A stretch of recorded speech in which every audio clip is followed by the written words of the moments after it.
And so apparently we're just running 40 amps of power to the wall, because if you look down here, that's the max that we get is 40 amps. So I kind of blew it on that. But maybe when we put in this new wall connector, we'll actually see the 48 amps. I'm not sure, but let's take this one apart, see what's inside of it, and then put together the new one and see what's inside of that.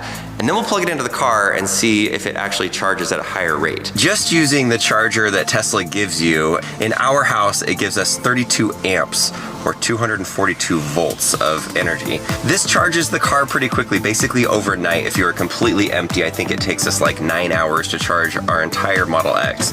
And the whole time that we've had Teslas, this has worked perfectly fine, and we've never felt the need to have one of the Tesla wall chargers. But now that we're getting a new house and we have one of the signed Elon Musk wall chargers, I just decided, let's just get wall chargers on our entire house. So the first step is to take off these 4 screws that are bracketing and holding up this entire wall charger. It's a little tight where we have it, so to get to these screws is not the easiest.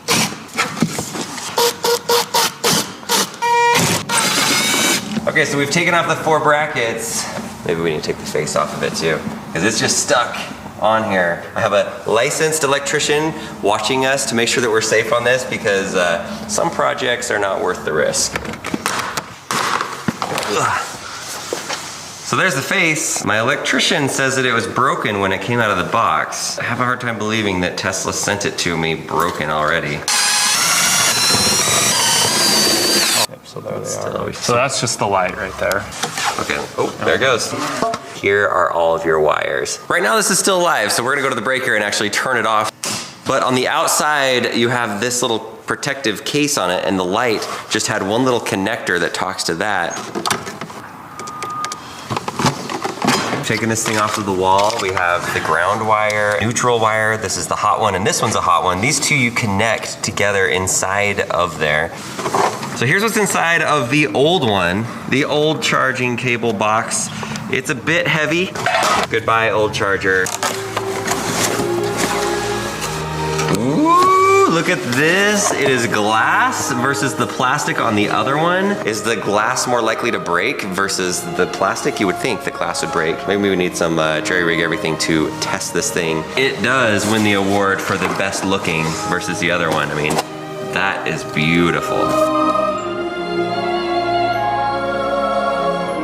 Look at the cable. Look how thick it is.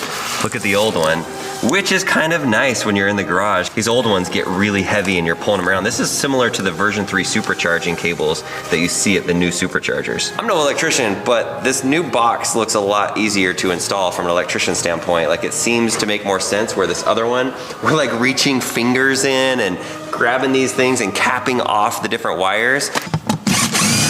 First things first, we gotta take off the old bracket here. All right, there's our box with the 3 cables. So here we are, here's the beautiful glass, brand new Tesla charger. We have all the connections in, it looks pretty safe in there, and it's much easier than the old one to put on. And now we just have to take this thing and just pop it into place. One-handed, can I do it? Here we go. Or why don't you come around and actually plop it on. And then we'll test it out and see what the charging rate is compared to the old one. It should be similar, but we'll see. Oh, there we go. It's already on. Check it out. Just set it right on there. It's not signed by Elon Musk, but this looks so much better inside of my garage. Okay, did it blow up or anything? We're good. We're good? Oh, there's lights. We have one green light. Okay, so if we look at here, standby. It's on standby mode. So now we need to plug it in, and if it's the same as the other one, we should be getting 3 bars. All right. Ooh, it's nice and black. Handle, clean. Does it work? Does it work? Does it work? Does it work? It works. It's green.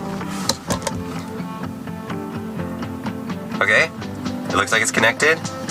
Estimated charge hour and 50 minutes. 48 amps. 48 amps. Okay, I may be crazy, but was not the other one, the older one that's supposed to go all the way up to 80 amps?